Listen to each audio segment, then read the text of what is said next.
अस्सलामुअलैकुम novel lovers. तो आज हम निम्रा अहमद का नावल जन्नत के पत्ते पढ़ेंगे। तो चलिए स्टार्ट करते हैं। सिया जैकेट की जेबों में हाथ डाले, शानों पर फिसलते सिया लंबे बाल लिए वो सिर झुकाए खुद फरामोशी के आलम में चल रही थी। अम्मा और अब्बा की कही कई बातें दिलो दिमाग में गूंज रही थी। ये जिहान सिकंदर कौन था? उसका मनकू कजन शोहर, वो शख्स जिसके ख्वाब इसने सारी उम्र देखे थे। क्या अब्बा अम्मा नहीं जानते थे कि ख्वाब अगर अपने हाथों से तोड़े जाएं तो उंगलियां भी जख्मी हो जाती हैं? फिर कैसे वो खुद को जख्म दे? अगर वो जिहान या सबीन पुप्पा के लिए कोई अनचाहा रिश्ता थी तो भी इनको सफाई का एक मौका दिए बगैर ही कैसे खुद को उनसे अलग कर ली? वो सीटी की तेज आवाज थी जिसने उसे ख्यालों के हजूम से निकाला। उसने चौंक कर सर उठाया। वो 3 लड़के थे, जीन्स और जैकेट्स में मलबूस और मुख्तलिफ सिमतों से उसकी तरफ आ रहे थे। यूं के हर तरफ वही थे, घेरा नरगा तंग दायरा। जगह कदरे सुनसान थी, खाली चबूतरा तारीकी में डूबा था। जगमगाती रोशन दुकानें जरा दूर थी। उसका दिल धक से रह गया। वो तेजी से पलटी मगर उधर से भी उनका कोई चौथा आ रहा था। वो मुंह में आवाजें निकालते, मानी खेल इशारे करते उसके इर्द गिर्द घेरा तंग कर रहे थे। वो करीब आते 2 लड़कों के दरमियान से तेजी से सर झुकाए गुजरने लगी, मगर दाएं वाले लड़के ने सबक रफ्तारी से इसकी कलाई थाम कर अपनी तरफ खींचा था। अभी उसके लबों से चीख भी नहीं निकली थी कि आगे बढ़ने वाला खुद बौखला कर पीछे हटा था। पेन की जोरदार आवाज के साथ किसी ने उस लड़के के सर पर कुछ मारा था। मरन जो कि बाजी को तंग करते हो, छोड़ूंगी नहीं मैं तुम्हें। वो ऊंची लंबी डॉली हाथ में पकड़े फ्राइंग पैन को घुमा घुमा कर मार रही थी। हया हक्का बक्का से 2 कदम पीछे हुई। इसको लगा था वो सिर पकड़े बिलबिलाता हुआ भागा था। बाकी 2 भी साथ ही दौड़े। एक ने जरा फुर्ती दिखाकर डॉली को लात मारनी चाहिए। डॉली ने उसे फ्राइंग पैन को घुमाकर ऐसी जरब दी कि लड़के का घुटना चटक गया और वो लंगड़ाता हुआ भाग गया। आए बड़े सारे डॉली से पंगा लेते हैं। वो फातिहाना हाथ झाड़ते हुए अब हया की तरफ मुड़ा। पहली दफा जब उसने डॉली को देखा था तो उसे कराहियत आई थी, दूसरी दफा खौफ और उस दिन ट्रैफिक जाम में देखकर गुस्सा आया था। और आज कुछ भी नहीं। वो खामोशी से तेज तेज सांस लेती उसको देख रही थी। छोड़ो जी उन हरामखोरों को, बाजी उनका तो काम ही यही है। मैं भी बड़ी देर से ताड़ रही थी उनको, मुझे क्या पता था कि अपनी बाजी को तंग कर रहे हैं। आए बड़े। वो पूरी बात सुने बगैर ही पलट गई, सीने पर बाजू लपेटे सर झुकाए तेज तेज कदमों से चबूतरे की जानिब बढ़ने लगी। एक ख्वाजा सिरा के साथ रात के इस पहर सड़क पर खड़े होना कतन दुरुस्त ना था। अरे बाजी जी गलत सुनो। वो उसके पीछे लपका। हया चलती चलती रुकी और पलटकर संजीदगी से उसे देखा।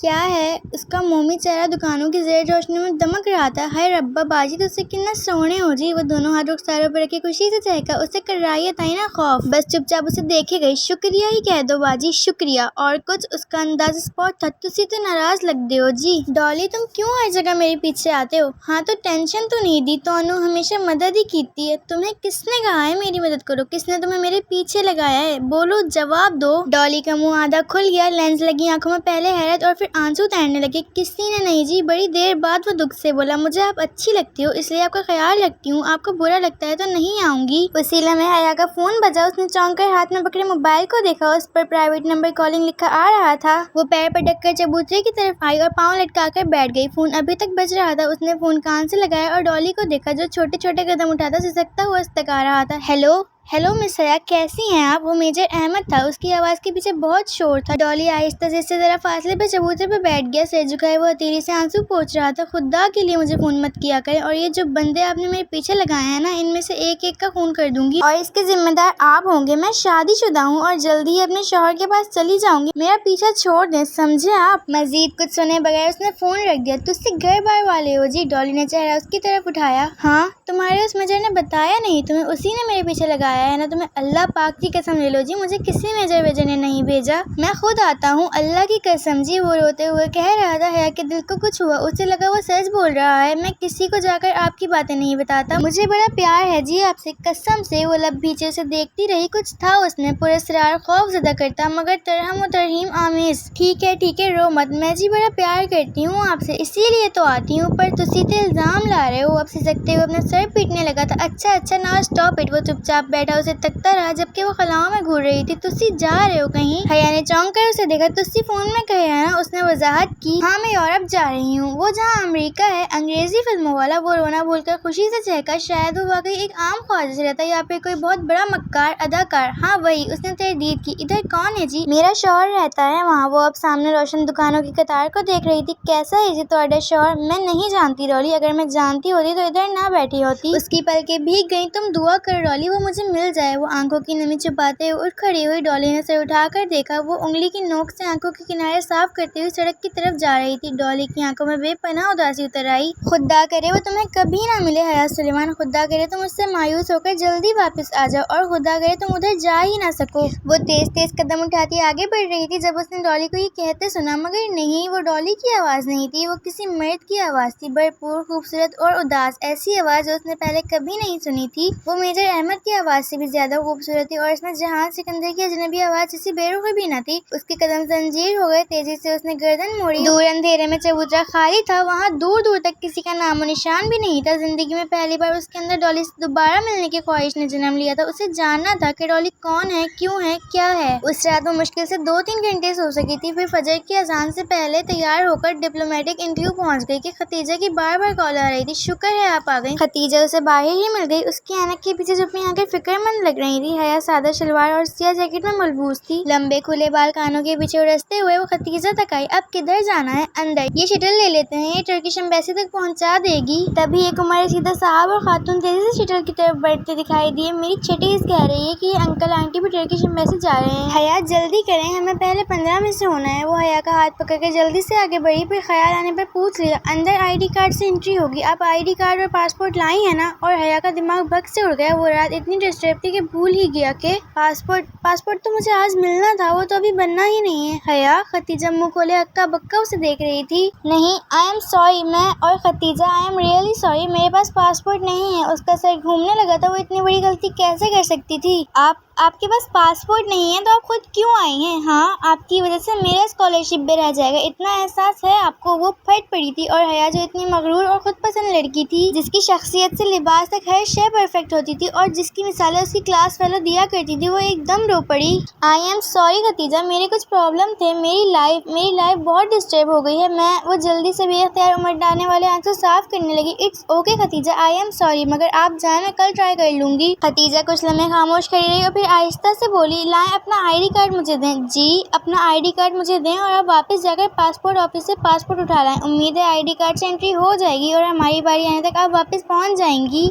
मगर पासपोर्ट ऑफिस तो पिंडी में है और मुझे तो जाते हुए भी 1 घंटा लग जाएगा और पासपोर्ट ऑफिस तो खुलता भी 9 बजे है, जबकि एम्बेसी 7 बजे खुल जाएगी। इसने फिक्रमंदी से कलाई पर बंधी हुई घड़ी को देखते हुए कहा, यह नामुमकिन है। मैं कभी इतनी जल्दी वापस नहीं पहुंच पाऊंगी कि पहले 15 में से हो सकूं। हया, मैंने जिंदगी में एक बात सीखी है कि इंसान को कोई चीज नहीं हरा सकती जब तक वो खुद हार ना मान ले। आप अभी से हार मान लेना चाहती हैं? लाएं आईडी कार्ड दें, मुझे आंटी अंकल से पहले पहुंचना है। वो उसके हाथ से आईडी कार्ड झपट कर किश्ती की तरफ दौड़ती चली गई। उसने आंखों के किनारे साफ करते हुए घड़ी को देखा। क्या इसका वीजा लग जाएगा? ये डॉली की दुआ पूरी हो जाएगी और वो कभी तुर्की नहीं जा सकेगी। उसे कभी जान सिकंदर नहीं मिल सकेगा। मगर खतीजा ने कहा था कि इंसान को कोई चीज नहीं हरा सकती जब तक वो खुद हार ना मान ले, और उसने सोचा वो इतनी आसानी से हार नहीं मानेगी। बेदर्दी से आंखें रगड़कर वो गाड़ी की तरफ लपकी थी। बहुत रैश ड्राइव करके वो पिंडी आई थी। तकरीबन 1 घंटा उसको बंद पासपोर्ट ऑफिस के बाहर बैठना पड़ा। खुदा करके 9 बजे ऑफिस खुला तो अंदर भागी। शायद उसकी हिम्मत दिखाने का सिला था। 10 मिनट बाद वो अपना पासपोर्ट लिया ऑफिस की बैरूनी सीढ़ियां उतर रही थी। तभी किसी गैर शनासा नंबर से उसे कॉल आई। उसने किसी ख्याल के तहत फोन उठा लिया। हेलो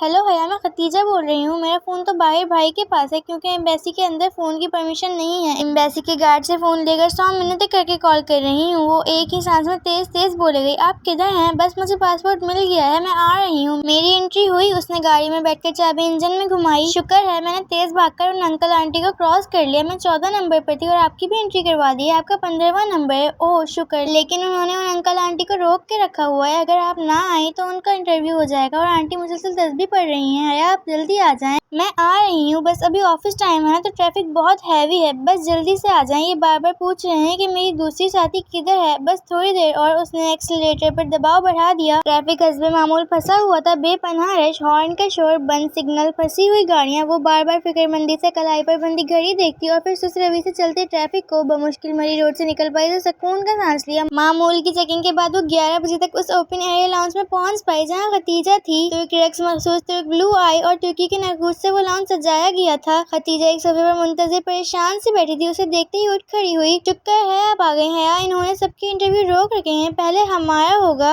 अच्छा, मगर क्यों? लेकिन क्यों का जवाब सुनने का वक्त नहीं था और फिर उनको इंटरव्यू के लिए कॉल कर लिया गया था। वो खुश शक्ल सा तुर्क डिप्लोमेट इनके इंतजार में बैठा था। वो खतीजा के आगे चलती हुई सामने हुई और अपनी फाइल शीशे की खिड़की के उस राख से अंदर कर दी। उसका दिल जोर जोर से धड़क रहा था। अगर उसका वीजा मुस्तरद हो गया तो उस ऑफिसर ने इनकी फाइलें उठाई, उनसे फॉर्म निकाले और फाइलें वापस बंद करके रख दी। अगर उसने वीजा देना होता तो उनसे इंटरव्यू करता, कुछ तो परखता, कोई सवाल तो पूछता, मगर वो बस तेजरी से फॉर्म देख रहा था। तो क्या वो वाकई उसका वीजा मुस्तरद करने वाला था? फॉर्म पे एक निगाह दौड़ाकर उसने सर उठाया और संजीदगी से उन दोनों को देखा जो बिना पलक झपके सांस रोके उसको देख रही थी। आप किधर थी? मैं इतने दिनों से आपका वेट कर रहा था। उसने साथ ही मेज पर रखा एक कागज उठाया। मुझे शिवांगी यूनिवर्सिटी ने ये लिस्ट भिजवाई थी, इसमें आपके नाम है ताकि मैं आपका वीजा लगवा दूं। खैर, वीजा कल तक स्टैंप हो जाएगा। आप में से कोई एक कल आकर दोनों पासपोर्ट पिक कर लें। शाम 4 बजे, राइट?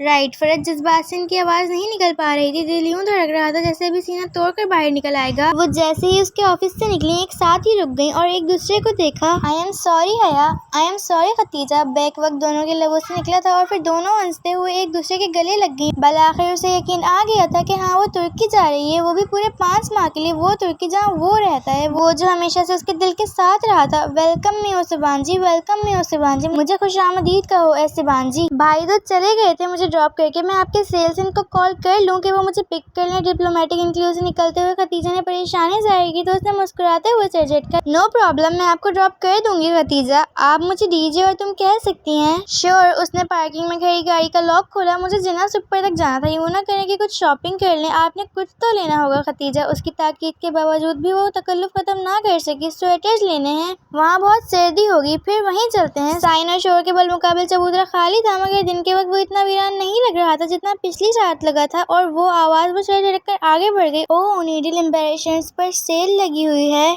आए कुछ देख लेते हैं। वो काफी दिनों से सोच रही थी कि यहाँ से कोई अच्छा शर्ट पीस ले आए और आज तो सेल भी लगी थी। वो और खतीजा आगे पीछे शीशे का दरवाजा खोलकर अंदर दाखिल हुई।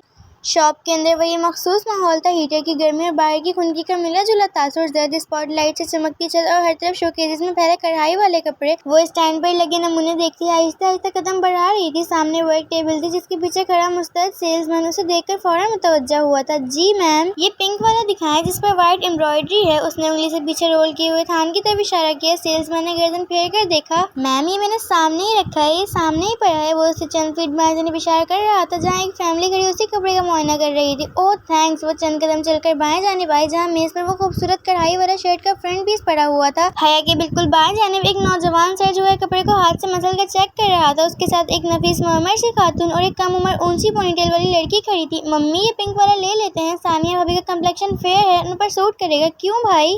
वो अब नौजवान की राय मांग रही थी। हया ना चाहते हुए भी उनकी तरफ मुतवज्जा हुई। उसे बस यही जल्दी थी कि कब वो नौजवान उस कपड़े को छोड़े और वो उसे देख पाए। उस वक्त भी गुलाबी शर्ट का कपड़ा उसके हाथ में ही था। उसने उसे हाथ में यूं पकड़ रखा था कि उसकी हथेली वाली तरफ ऊपर थी। हया उसके हाथ में पकड़े कपड़े को देख रही थी। दफअतन उसकी निगाहें कपड़े से उस शख्स की कलाई पर फिसलती गईं। वो बुरी तरह चौंकी। उसकी कलाई पर कांटे का सिर्फ गुलाबी निशान था, जैसे जला हो या कोई बर्थ मार्क। वो उसके साथ ही खड़ा था, गुलाबी कपड़े को हाथ में बसल कर चेक करता हुआ। वो मुकम्मल तौर पर अपनी फैमिली की तरफ मुतवज्जा था। वो यहाँ से उसका नीम रुख ही देख सकती थी। वो दराज कत्था रंग, साफ और आंखों पर फ्रेमलेस ग्लासेस थे। चेहरे पर मतानत और संजीदगी थी। जीन्स और जैकेट में मलबूस वो अच्छा खासा स्मार्ट नौजवान था। हया ने दोबारा उसके हाथ को देखा जिसमें उसने कपड़ा पकड़ रखा था। उसी पल उसकी बहन ने वो कपड़ा नरमी से अपनी जानिब खींचा। गुलाबी रेशम उसकी हथेली से फिसल गया। अब उसकी उंगलियां सामने थी जिनके ऊपर पोरों की कुदरती लकीर पर भूरी सी लकीर पड़ी थी। उसे बेख्तियार शीशे में आई वो उंगलियां याद आई। बहुत एहतियात से उसने इधर उधर देखा। खदीजा कतरे फासले पर खड़ी डमी का लिबास देख रही थी। आसपास कोई उसके जानने वाला नहीं था। यकीनन वो यहाँ तमाशा कर सकती थी। पिंकी, उसने दानिस्ता करीब खड़े नौजवान की तरफ चेहरा करके बुलंद आवाज से पुकारा। वो अपनी बहन की सुन देख रहा था। उसने शायद नहीं सुना था। अलबत्ता उसकी बहन हया को अपनी तरफ देखता पाकर कुछ बोलते बोलते रुकी थी। पिंकी, उसने जरा जोर से पुकारा। कम उम्र लड़की ने नासमझी से उसे देखा। उसकी वालिदा भी बेटी की निगाह के ताक़ुब में उसकी तरफ देखने लगी थी। उन दोनों की रुककर हया को देखने की वजह से उस नौजवान ने भी गर्दन मोड़ी। हया ने देखा उसका चेहरा झुलसा हुआ था। झुलसने का निशान बहुत गहरा न था, बस इतना कि आधा चेहरा साफ गंदुमी रंग का लगता तो दूसरा हिस्सा गहरा सांवला। पिंकी, डॉली कहाँ है? वो सीने पर बाजू लपेटे तीखे अंदाज में बोली। और चूंकि वो उस नौजवान की आंखों में देख कर बोली थी इसलिए तो वो जरा उलझ सा गया। सॉरी, मैंने पूछा है डॉली कहाँ है? कौन? मैं समझा नहीं। वो धीमे मगर उलझे हुए लहजे में बोला। अगर आपके दिमाग पर चोट आने की वजह से आपकी याददाश्त खो गई है तो बेफिक्र रहिए, मैं आपको याद कराया देती हूँ। डॉली आपका वो ख्वाजा सिरा दोस्त है जिसके साथ मिलकर आप उस रोज ख्वाजा सिरा बने सड़क पर भीख मांग रहे थे। पिंकी नाम बताया था आपने अपना, नहीं? उसकी पेशानी शिकन आलूद हो गई, आंखों में गुस्सा दे आया। ताहम वो जरा बर्दाश्त करके बोला, मैडम आपको कोई गलत फहमी हुई है, मैं आपको जानता तक नहीं हूँ, मगर मैं आपको बहुत अच्छे से जानती हूँ। ये आपकी उंगलियों पर निशान मेरी गाड़ी के शीशे में फंसने के बायस ही आए थे, मुझे याद है। मिस्टर, आप कौन है और प्रॉब्लम क्या है आपको? वो लड़की मजीद बर्दाश्त नहीं कर सकी थी। मैं वो हूँ जिसने आपके उन भाई साहब को ख्वाजा सिरा बने देखा था। इट्स इनफ, उस नौजवान ने गुस्से से झिड़का। मैं शराफत से आपकी बकवास सुन रहा हूँ और आप बेलगाम होती जा रही हैं। इससे आगे आपने कोई फजूल गोई की तो अच्छा नहीं होगा। इतनी ही शराफत है आप में तो ख्वाजा सिरा क्यों बने हुए थे? किसी ने इसके अगब में कहा तो वो चौंकी। खतीजा बहुत एतमाद से कहती उसके बराबर आन खड़ी हुई थी। हया को एकदम ही जैसे ढारस से मिली। आपका दिमाग खराब है, अपनी बहन को समझाएं। मेरे भाई से तारुफ का अच्छा बहाना ढूंढा है इन्होंने। लड़की भड़क कर बोली। शॉप में बहुत से लोग सब कुछ छोड़कर इनको देख रहे थे। तारुफ माय फुट, जवाबन खतीजा भी ऊंची आवाज में बोली। आपके भाई को मैंने खुद ख्वाजा सिरा बना देखा था। मैं अभी 10 और लोग ला सकती हूँ जो इस बात की गवाही देंगे। अजीब खातून है, आप ख्वाह मख्वाह तंग किए जा रही हैं। तारुफ के बहाने किसी और के सामने जाकर बताइए। सर मैडम, शॉप मैनेजर तेजी से इनकी तरफ आया था। प्लीज आप इधर तमाशा ना करें, दूसरे कस्टमर डिस्टर्ब। ओ मेजर साहब, अब उसने उस नौजवान का चेहरा देखा तो शनासाई भरी हैरत से बोला। बहुत मौजूद सर। आप मोहतरमा, वो हया की तरफ मुड़ा। आप प्लीज शोर न करें। अगर आपको खरीदारी नहीं करनी तो आप जा सकती हैं। आप होते कौन है मुझे शॉप से निकालने वाले? अहमद भाई चले हम ही चलते हैं, इनका तो दिमाग खराब है। लड़की ने खफगी से उसे देखते हुए कपड़ा पहनका और पलटी। वो नौजवान एक तनफ्फुर भरी निगाह उस पर डालकर अपनी माँ का शाना थामे दरवाजे की तरफ बढ़ गया। हया ने चौंक कर उसे देखा। अहमद भाई, मेजर साहब, तो क्या वो तौबा है ना आजकल की लड़कियों की। वालिदा साहिबा मुसलसल नापसंदीदगी से बड़बड़ाती निकल गई। वो लब नीचे खड़ी इन्हें जाते देखी गई। उसे इस शख्स के मेजर अहमद होने में कोई शुबा नहीं रह गया था। हया, इससे पहले कि ये मैनेजर हमें धक्के देकर निकाले, हम भी खिसक जाएं। डीजे ने इसके करीब सरगोशी की तो वो चौंकी, फिर सर झटक कर आगे बढ़ गई। बाहर खुली फिजा में आकर उसने बेख्तियार कहा था, थैंक यू डीजे। और ये पहली बार था जब उसने खतीजा को उसके मारूफ नाम से पुकारा था। डीजे बेसाख्ता हंसती। मुझे पता था आप झूठ नहीं बोलती, आपने वाकई वही देखा होगा जो कह रही थी। मगर डीजे, मैंने वाकई उसे ख्वाजा सिरा बने देखा था। हया, आपने उसे बस ख्वाजा सिरा बने देखा था ना? तो हो सकता है वो सिर्फ एडवेंचर के लिए ऐसा बना हो, पता नहीं। उसने बेजारी से शाने उचका। चलो चलते हैं। वो आगे बढ़ गई। उसका दिल हर शय से उचाट हो गया था। 28 जनवरी को उसे इत्तेहाद एयरलाइंस का टिकट ईमेल कर दिया गया जिसका उसको प्रिंट आउट निकलवाना था। फिर उसी टिकट पर उसे 5 फरवरी की सुबह इस्तांबुल के लिए रवाना होना था। शाम में वो इरम से उसका ईवीओ मांगने ताया फुरकान के घर आई थी। उसका नेट काम नहीं कर रहा था और अब्बा अभी ऑफिस से नहीं आए थे, वरना इनका इस्तेमाल कर लेती। खतीजा का पैगाम आया था कि सिबांजी यूनिवर्सिटी ने हॉस्टल का इलेक्ट्रिक फॉर्म पर करने के लिए भेजा है, सो वो मेल चेक कर ले। ताया फुरकान लॉन में बैठे अखबार पढ़ रहे थे। उसे आता देखकर मुस्कुराई। आ गई ताया की याद? उन्होंने सफा पलटते हुए नरमी से पूछा। जी। वो बाजार मुस्कुराते हुए उनके पास चली आई, वरना उस रोज की साइमा ताया की बातें नश्ते की तरह चुभी थी। फ्लाइट कब है? वो अखबार पर निगाहें मरकूज किए पूछ रहे थे। 5 फरवरी को। अपना ख्याल रखना। वैसे बेटियों को तन्हा इतना दूर भेजना नहीं चाहिए, सुलेमान का हौसला है। भाई खैर, तुम तुर्की में अपने लिबास और इक़दार का ख्याल रखना। सर से दुपट्टा ना उतारना जैसे इरम नहीं उतारती। आखिरी फिक्रा कहते हुए इनके लहजे में फख्र दर आया था। हया की हलक तक करवाहट घुल गई। जी बेहतर, मैं जरा इरम से मिल लूं। वो जान छुड़ाकर अंदर आ गई। काश कि वो ताया फुरकान को बता सकती कि मगरिबी लिबास जो वो यहाँ इनकी वजह से नहीं पहनती वहाँ जरूर पहनेगी। उसने बहुत से टॉप्स और जीन्स खरीद कर अपने सामान में रख लिए थे। और रही सर ढकने की बात, तो वो खैर से सिबांजी में सख्ती से हराम था। शुक्र इरम कमरे में नहीं थी। बाथरूम का दरवाजा बंद था और अंदर से पानी गिरने की आवाज आ रही थी। वो बेदिली से उसके बेड पर बैठ गई। इरम शावर लेने में बहुत देर लगाती थी, तो मजबूरन उसे इंतजार करना था। दफातन सेल फोन की घंटी बजी। हया चौंकी। इरम का सेल फोन उसके साथ ही तकिए पर रखा था। उसने गर्दन झुकाकर देखा। सेल फोन की रोशनी स्क्रीन पर एक नया पैगाम जगमगा रहा था, साथ ही भेजने वाले का नाम लिखा आ रहा था, हया सुलेमान। वो बेयकीनी से फोन की स्क्रीन को देखे गई। क्या किसी ने इरम को उसके नंबर से पैगाम भेजा था या इरम ने किसी का नंबर उसके नाम के साथ महफूज कर रखा था? हया ने मोहतात निगाहों से बाथरूम के बंद दरवाजे को देखा और फोन पे 1-2 बटन दबाए। पैगाम लम्हे भर बाद खुल गया। मैं कॉल कर लूँ, सुबह से बात नहीं हुई, अब मजीद इंतजार नहीं कर सकता, ये दिल इतना मजबूत नहीं है जान। रिप्लाई। उसने जल्दी से पैगाम मिटाया और सेल फोन वापस तकिए पर उल्टा करके रख दिया। एक लम्हे में उसे सब समझ में आ गया था। इरम ताया अब्बू के स्कार्फ वाली सर ढकने वाली बेटी, एक अदद बॉयफ्रेंड की मालिक थी जिसे लोगों से छुपाने के लिए उसने हया सुलेमान का नाम दे रखा था। तभी वो उस रिश्ते पर खुश नहीं थी। हया को याद आया। वो मजीद बैठे बिना वहाँ से निकल आई। ईवीओ उसने ताया फुरकान से मांग लिया, मगर जाते जाते एक तंज़ इस्तेज़ा भरी मुस्कुराहट के साथ इनको देखा था। काश वो इरम के हिजाब का पोल खोल सकती तो ताया की शक्ल देखने वाली होती। हिजाब ओढ़ना या निकाब करना किरदार की पुख्तगी की अलामत नहीं होती। उसने बेख्तियार सोचा था और तब वो ऐसा ही सोचती थी। सिबांजी यूनिवर्सिटी ने उसे उसके हॉस्टल के मुतालिक तरजीहात जानने के लिए सवालनामा भेजा था। लैपटॉप गोद में रखे वो बेड पर नीम दराज दिलचस्पी से सवालात पढ़ती, सिर्फ अपना मूड बेहतर करने के लिए मुज़हिका खेज जवाब भेजने लगी। क्या आप अपनी किसी हमवतन एक्सचेंज स्टूडेंट के साथ कमरा शेयर करना चाहेंगी? बिल्कुल भी नहीं। उसकी उंगलियां तेजी से लैपटॉप की कुंजियों पर हरकत कर रही थी। क्या आप स्मोकिंग करती हैं? हाँ बिल्कुल करती हूँ। ड्रिंक करती हैं? वो भी करती हूँ। आप किस किस्म की तबीयत की मालिक हैं? सख्त झगड़ालू और खूंखार। वो मुस्कुराहट दबाए जवाब लिख रही थी। जब सफा खत्म हुआ तो उसने नेक्स्ट को दबाया। वो सोच रही थी कि अगले सफे के जवाब पर करके इस फॉर्म को मंसूख कर देगी। इस फॉर्म को जमा कराने का उसका कतन कोई इरादा न था, मगर जब नेक्स्ट दबाने पर अगले सफ़े की बजाय फॉर्म फिल करने का शुक्रिया, हम आपका डी रूम अलॉट करते वक्त आपकी दी गई तरजीहात का ख्याल रखेंगे लिखा है। तो उसकी मुस्कुराहट गायब हो गई। लानत हो तुम सब पर। वो झुंझुला कर उठी और लैपटॉप एक तरफ रखा। फॉर्म शिबान जी को जा चुका था और उसका पहला ही तासुर कितना बुरा पड़ा होगा वो जानती थी। उसकी पैकिंग अभी मुकम्मल नहीं हुई थी। उसने एक निगाह खुले सूटकेसेस और बिखरी अशिया पर डाली, फिर कुछ सोचकर बाहर आई। लाउंज खाली था। यानी टेलीफोन स्टैंड पर रखी डायरी उठाकर सफ़े पलटने लगी। एक सफ़े पर 4 सतूर में सबीन पप्पू के घर का पता और एक फोन नंबर लिखा था। उसने वो सफ़ा फाड़ा और तय करके मुट्ठी में दबा लिया। एक दफा जिहान सिकंदर उसे मिल जाए वो इन बीते माह साल का हिसाब जरूर लेगी। वो वापस बेड पर आकर बैठ गई और सामने लैपटॉप पे खुले पड़े मेल बॉक्स को देखा। वहाँ अब एक नई ईमेल का निशान जगमगा रहा था।